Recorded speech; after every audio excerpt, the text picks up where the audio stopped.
two, three, four. Hi everyone, my name is Melinda, and today we're going to talk about the Underground Railroad. What is the Underground Railroad, or what we might say the UR? The UR is a network of both African American and white people offering help to runaway or escaped slaves from the South in the form of shelter, aid, and etc. To make things easier, they created some sort of code names to identify their jobs. First, we have conductors, which are people who guided the fugitive slaves. Then there are stations, safe house, or depots, which are hiding places such as private homes, schoolhouses, and churches. Then lastly, there are station masters, which are the people operating them. When did it all start? It operated from the 18th century to the Civil War, although the exact dates of its existence are unknown. 1831 was the year of the earliest mention of the Underground Railroad, when a slave owner blamed an Underground Railroad for the escape of Tice Davids from Kentucky to Ohio. Also, in 1839, a Washington newspaper reported that an escaped slave named Jim had revealed, under torture, his plan to go north following an Underground Railroad to Boston. Who ran the Underground Railroad? Surprisingly, there are ordinary people starting from farmers and business owners to wealthy people and ministers. One of the wealthy people that we know is Gerrit Smith, a millionaire who twice ran for president, and in 1841, Smith purchased an entire family of slaves from Kentucky and set them free. Next, there is Levi Coffin, a Quaker from North Carolina, who was one of the first who helped fugitive slaves from when he was 15 years old.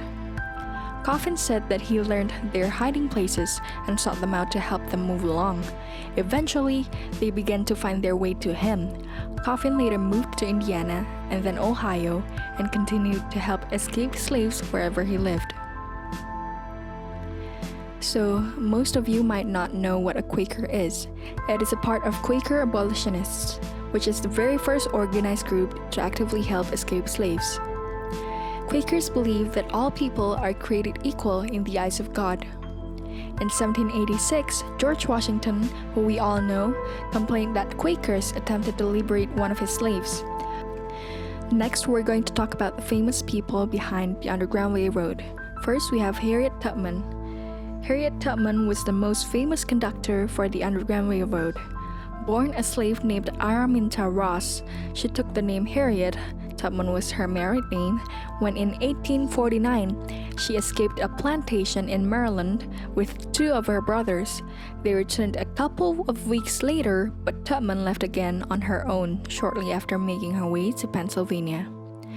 Tubman then reported a vision of God, so she joined the Underground Railroad and began guiding other escaped slaves to Maryland. Tubman regularly took groups of escapees to Canada, knowing that the UAS won't treat them well. Next, we have Frederick Douglass. Former slave, then became a famed writer. In Rochester, New York, he had fugitives in his home. In the end, he helped 400 slaves escape and go to Canada for their freedom. How did the Underground Railroad work? Most of the slaves helped by the Underground Railroad escaped borders, such as Kentucky, Virginia, and Maryland. They frequently used routes stretches west through Ohio to Indiana and Iowa, although some may head north through Pennsylvania and into New England or through Detroit to Canada. Why escape to Canada? The reason many escapees headed for Canada was the Fugitive Slaves Acts. The first act, passed in 1793, allowed local governments to apprehend and extradite escaped slaves from within the borders of free states back to their point of origin and to punish anyone helping the fugitives. In the end, during the Civil War in 1863, the Underground Railroad stopped. Due to the Union effort against the Confederacy, the works of the Underground Railroad moved above ground. Once again, Harriet Tubman led the intelligence operations and fulfilled a command role in Union Army operations to rescue emancipated slaves. Hope you enjoyed today's lesson, and thank you.